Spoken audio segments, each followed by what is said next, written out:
Welcome to the Right Way Sports Network YouTube channel. My name is Dash, and today I'm once again joined by fellow TWSN analyst Charlie Stone as we talk about the Chicago Bears offense. In 2020, they ranked 26th in yards per game and 23rd in scoring, but after drafting Justin Fields, there's lots of hope for the future.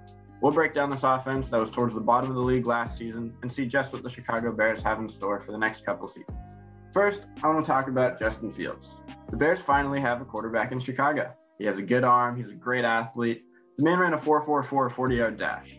In just 34 college games, he threw for 67 touchdowns and 5,700 yards. Fields also had the highest mental aptitude test score out of anybody in recent memory. He scored in the top 1% out of over 6,500 people tested. But it doesn't look like he's going to play right away, so Bears fans don't get too excited. There are really good pieces on the team around him that could help him succeed if he were to play towards the end of the season, but it seems like Andy Dalton's going to play, especially after Matt Nagy just made comments reaffirming that Andy Dalton will be the Week 1 starter.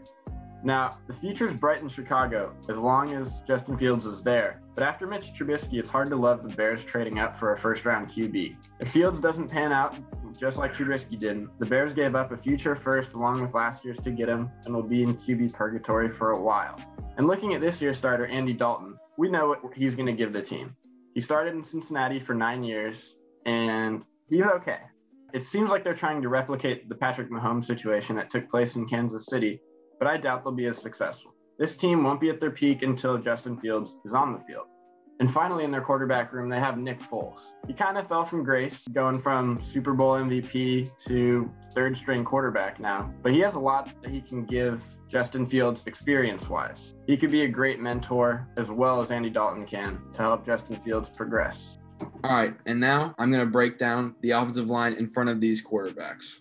To start, the Chicago Bears interior has come together nicely towards the end of the 2020 season and is promising entering 2021. The four main players that I want to highlight here are first, Cody Whitehair, who provides valuable versatility on the interior of the offensive line and can play both center and guard. He is one of the most underrated players on the Chicago Bears team, and I think he is a stud. Next is James Daniels. He was sidelined for most of 2020 with a pec injury, but in his time playing, allowed 0 sacks and 305 snaps with the Bears and is a solid option at guard. And finally, a breakout player for the Bears last season was Sam Mustipher. He was a big surprise for the Chicago Bears team when he got his shot in 2020. He took it and ran with it. He played over 500 snaps and only allowed 1 penalty and 1 sack. He is looking like the Bears' starting center option for the foreseeable future. And finally, to talk about depth on the interior of the Bears' offensive line. Alex Bars is a solid interior option and played well when he filled in 2020. Now to talk about the part of the Chicago Bears offensive line that worries me for the future, the tackle position. With the departure of Charles Leno, who was insanely durable and has started and played in 93 consecutive games since his rookie season in Chicago, they now have question marks at the left tackle spot. Tevin Jenkins must fill in immediately as a rookie left tackle for the Chicago Bears team.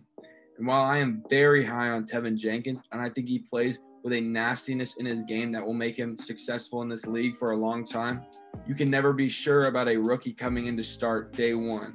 But the biggest question mark on the Chicago Bears offensive line is Germain Ifedi and the right tackle spot. Germain Ifedi could come in and start, but he is not a great option at right tackle. He played some right tackle in 2020 after winning the spot, but was not a solid option for the Chicago Bears team. In my opinion, the Chicago Bears should still look to upgrade the right tackle spot before the start of the 2021 season, and if they did this, they would have a very nice offensive line. Now looking at the pass game, the Bears have a really good receiver in Allen Robinson. He's had over 1,000 yards the last 2 seasons with some of the worst quarterback play in the NFL. And with a better guy under center, I could see him being a top 10 receiver. Robinson did really well in his second season in the league in Jacksonville, but since then hasn't been able to duplicate his dominant season. However, with veteran quarterback Andy Dalton under center, he could see a jump in his production. Another player who hasn't lived up to the expectations set for him was former second-round pick Anthony Miller. Over the last few seasons, he hasn't done anything too special, but maybe having a good quarterback in the building will finally help. Joining him is young star Darnell Mooney. He had a promising rookie year, and going forward, he could be the Bears' main guy. Finally, we can look at Marquise Goodwin and Damiere Byrd. veteran speed that the team added in free agency. If Justin Fields plays, this will give him the opportunity to show off the cannon he possesses, but I don't think their skills will be maximized with Andy Dalton or Nick Foles on the field. Finally, we look at the tight end, Cole Kmet. He was the highest drafted tight end in 2020, but he's of the mold that takes a bit to get adjusted. He didn't come out of Notre Dame as a polished blocker, and with guys like Jimmy Graham joining him in the tight end room, there may be some worries about the run blocking from the tight end spot this year. Looking at the running back position, they're led by third-year player David Montgomery. In his second season, he took a big leap and proved that he can be a three-down player at the running back position. He ran for over 1,000 yards and also added 400 plus through the air.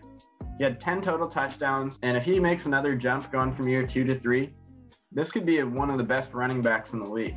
Last season, the Bears missed Tariq Cohen. He played only 3 games before tearing his ACL. But when he comes back, he should still be an effective third down receiving threat. They probably won't use him too much because of his injury, but on third down, he's still a danger. To recap what we just said, the Bears have promising quarterback in Justin Fields for the future. However, they're going to be starting Andy Dalton in 2021, and that doesn't look great for this season's outlook. However, they do have a good young running back in David Montgomery and good wide receiver pieces with Allen Robinson and Darnell Mooney. They do have some holes with their O-line and their tight ends, which could hamper their success in 2021. But all in all, I do like the Bears going forward as long as Justin Fields is there, and it doesn't look like he's going anywhere anytime soon. I appreciate all of you guys for tuning in. Please leave a like below if you enjoyed our content and subscribe to the TWSN YouTube channel. Thank you. Peace out.